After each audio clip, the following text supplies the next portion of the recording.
If you're a reseller, you have definitely heard of the bins. I personally get probably 90 to 95% of my inventory from the bins, and it is something I get a lot of questions about. Not everybody has heard of the bins or been to the bins. So in this video, I'm gonna give you a little bit of information and give you some tips that I've learned from shopping at the bins for the last probably 5 years or so.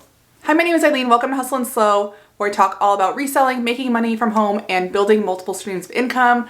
I am a mom of two, a now part-time reseller who did full-time resell for a while, and I am the main breadwinner in the family. We are a one-income family, so everything comes from my multiple streams of income, which I talk all about on this channel.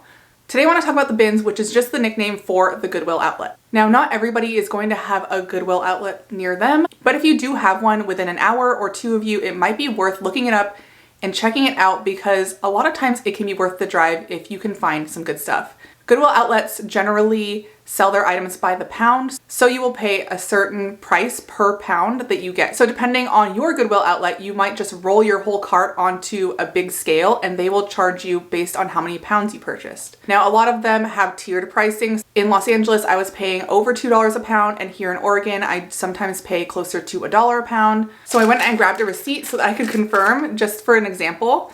And it's showing 62 pounds at $1.59 a pound for $98.58, but then it's also showing salvage savings of $49.60. And I think that's because I went over a certain weight and I got a discount for that. So let me calculate that real fast. Okay, so it looks like at my Goodwill outlet, over a certain amount is 79 cents a pound, which is a really good price. When I was shopping in LA and that general area, it never went under $1. And I was often paying $1.50 or even $2 a pound. So it just depends on where you are. So I'm really lucky that it's pretty cheap where I live and I find a decent amount of stuff. The great thing about the Goodwill outlet is that you do find some gems here and there, some really exciting brands. But the main thing is that you can find a lot of what we call bread and butter items, which are items that are going to sell a little bit easier, but for a lower price. So I generally find items that can sell between $20 and $30 pretty easily there. What I usually do is I spend a couple of hours there, maybe 2 hours, and I will come home with between 20 and 50 items that I can sell. So it's a really good way to get a lot of inventory really fast. And maybe you're not gonna find a lot of stuff that sells for like $50 or $60, but you're gonna find a lot of stuff that sells for $20 or $30. So it's a really great way to get a lot of inventory quickly and for really cheap. It is definitely my favorite way to get inventory. So even though I do yard sales a little bit, I almost never step in a regular thrift store anymore just because they're too expensive for me when I have access to all this cheap inventory. So that's generally what I do. So in today's video, I'm gonna share with you some of my best tips for shopping at the bins. This video is great for beginners, but it's also gonna be good for people who have maybe been there a couple of times, because there might be a few things in here that might help you that you haven't thought of yourself. So I got my list here and I will just go over them one by one. But first I want to introduce today's sponsor, Vendoo. I've been using Vendoo for over a year now, and they are a cross-posting tool for resellers so that you can cross-post your items across multiple marketplaces and increase your chances of selling your items. So for example, if you're an eBay seller or a Poshmark seller, you can import your items into Vendoo and then cross-post them to a bunch of different platforms so that you can increase the number of people that are seeing your items and increase their chances of selling. This is how I'm able to make a decent amount of sales with not that much inventory now that I'm part-time. So it's a really good way to maximize your sales without having a ton of inventory. If you use the link in the description below, you can get 25% off your first month. So I highly recommend it. Go ahead and check that out in the description. Now let's get on with the tips for the Goodwill outlet or the bins. Now my first tip is, before you even get there, make sure you bring a couple of things with you. I always recommend bringing a big bag. IKEA bags are great for this because depending on your location, sometimes they run out of carts. And you just have to hold everything, and holding a bunch of stuff and digging through the bins is really hard to do. I've done it before and it's really frustrating. So if you have an IKEA bag or something that you can keep in your car or bring with you, that is a great way to hold the things that you're going to purchase and still have two hands free to dig through the bins. Other things that I like to bring with me are a bottle of water, and I like to bring a fanny pack. I don't think they're called fanny packs anymore. I just picture, fanny packs just make me picture like 80s and 90s dads on vacation, but I totally have one, and I keep my phone and my keys and my credit card in there so that I am not having to deal with a purse. It sounds like not that big of a deal to have a backpack or a purse on, but some of them won't let you bring in larger purses or backpacks. And then also, after a while, it kind of does start to bug you. If you're leaning over digging in the bins, the straps can start to get irritating and it can start to hurt your back. I get bins back anyway because digging through is a lot of hard work. So when you're doing it for hours and hours at a time, it does tend to hurt your back anyway. So not having a purse or a backpack really helps me not be uncomfortable and really helps to not add to the strain of being hunched over a bin for hours and hours. Some people like to bring gloves, and that's up to you if you want to do that. I never wear gloves at the bins because I need to be able to feel the items that I'm touching. Maybe bring them to throw them on when you're going to be digging through hard goods because there is a lot of broken glass and sharp stuff. I've never actually hurt myself at the bins just because I dig pretty carefully. But if you're gonna be crazy and like dig through really quickly and not look at what you're touching, then gloves might be helpful if you're gonna be looking through the hard goods bins. But if you're just going through clothing, it's generally fine. And I like to be able to feel items because I can generally feel quality. It's a lot easier to know what you're touching and what you're digging through when you can actually touch it with your hands. So it's up to you if you wanna bring gloves. I personally don't. Other things you wanna bring are, I like to bring wipes, like baby wipes, and hand sanitizer just because it is pretty dirty in there. I keep the wipes and hand sanitizer in my car, and then once I get there I just wipe my hands down and then put hand sanitizer on just because it's a lot of dusty, dirty stuff. So it just kind of helps you feel fresh when you're all done. I also bring headphones and I just connect them to my phone and listen to either a podcast or some music while I'm digging. Usually there's pretty good music on in the bins and I don't mind it. But sometimes I just want to kind of zone out and listen to my own thing. It's kind of my time to listen to what I want to listen to without interruptions. As a mom, it's too busy in my house and too crazy in my house. I can't listen to audiobooks or podcasts with the kids around because they always want my attention. I have to pause it every 3 seconds. So the bins is kind of when I can zone out and listen to music or a podcast or an audiobook and kind of just enjoy myself while I'm digging through. So headphones are great too. I hope you're finding this video helpful so far. Please give it a thumbs up if you're liking it, and make sure you subscribe if you want to see more videos from me about reselling, making money from home, and building multiple streams of income. All right, let's keep going. One of my favorite things about the bins is the unsorted donations. So you'll find bins that have Goodwill tags on them because they were sitting in the store for however long and they didn't sell, so they get sent to the Goodwill outlet. But there are also donations that get put directly from the donation center into the Goodwill outlet and completely skip the store.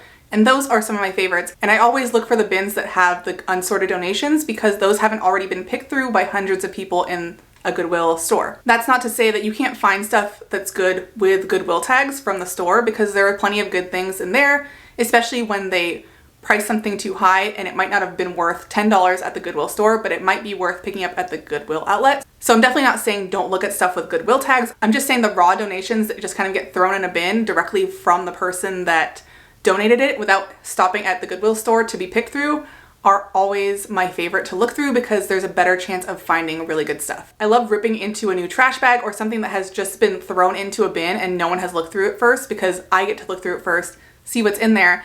And there have been times where I have taken a whole trash bag full of clothes and put it into my cart because it was only Free People, Anthropologie, and all those types of brands that are really good. So you can find really good stuff in batches because you're going through the donations from a single household altogether. Another place to check and just kind of pay attention to is where people go to sort their cart at the end. So a lot of people will throw stuff in a cart and then go to the back of the store or somewhere off to the side and look for flaws and just sort through things and put a bunch of stuff back. So find out where people are putting things back and go through people's throwbacks. Those are things that people have picked up and for some reason they changed their mind, but not everybody is looking for the same things as you. But a lot of times if you go through someone's throwbacks, you can find a couple of good things because they've already sorted through a bunch of stuff and found that stuff. So going through people's throwbacks is always a good idea because sometimes they just put something back because they personally don't like it and not necessarily because they're a reseller and there's something wrong with it or it's not worth anything. So speaking of sorting through your cart and throwbacks and all of that, having a good process is always a good idea too.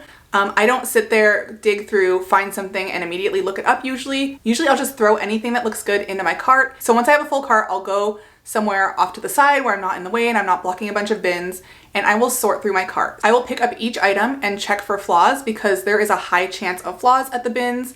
So checking every single item really thoroughly for holes or stains or any sort of damage is really important. And that's the first thing I do. If it has a flaw, I throw it back. And then I will, from there, if it doesn't have a flaw, I will either put it in my I'm buying this pile because I know it'll sell, or my research pile. I put a lot of stuff into my research pile because I want to look up comps. I want to make sure it's worth the effort to list this item and that I can make a good profit with it. So I will put stuff back in my cart that I know I'm going to take, and then I'll make a nice little pile of stuff that I want to look up on eBay. And then once everything is sorted, I will start to look stuff up and either throw it back in the bin if I don't want it, and then I'll throw things in my cart if I do want it. Usually at this point, my cart will go from overflowing to like maybe half or even less of what I had, because I'm just really picky about what I pick out. There's a lot of flaws. There's a lot of stuff that you'll pick up that isn't really worth anything, but maybe you just wanted to look it up and now you know it's not worth much. This is a really good practice, because if I just picked that big overflowing cart and paid for it, then that means half of the stuff that I paid for is not worth selling. This is really important to make sure you're only buying things that are worth the investment, not just your money, but also your time in listing and storing and shipping these items. Another tip is to always make sure you have a lot of time.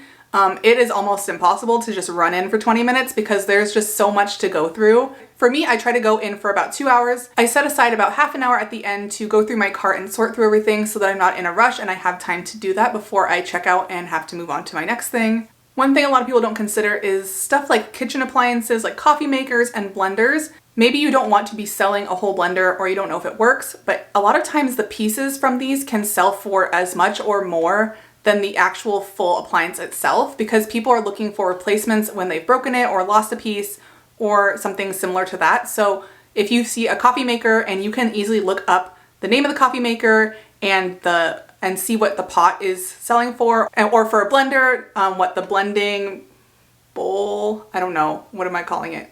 The blending bowl, cup, whatever it is, you can see how much that's selling for. So pieces of electronics or kitchen appliances can often sell for a good profit. So you don't have to necessarily pick up an entire blender or an entire coffee maker and hope that it works. This is also great because you're helping extend the life of a product that someone might just throw away and buy a new one if they can't find the replacement piece. Also, don't forget to check the larger items or the furniture or stuff like that for local sales. There are a lot of things that I come across that I wouldn't necessarily want to ship, but that I could flip really easily locally, and it's a lot less effort for me to flip things locally. So if I can find something for like $5 that I can flip for like $30 locally, I will usually pick that up because it's a fast way to make money, and then I have that cash on hand for yard sales or to just put into my reselling account.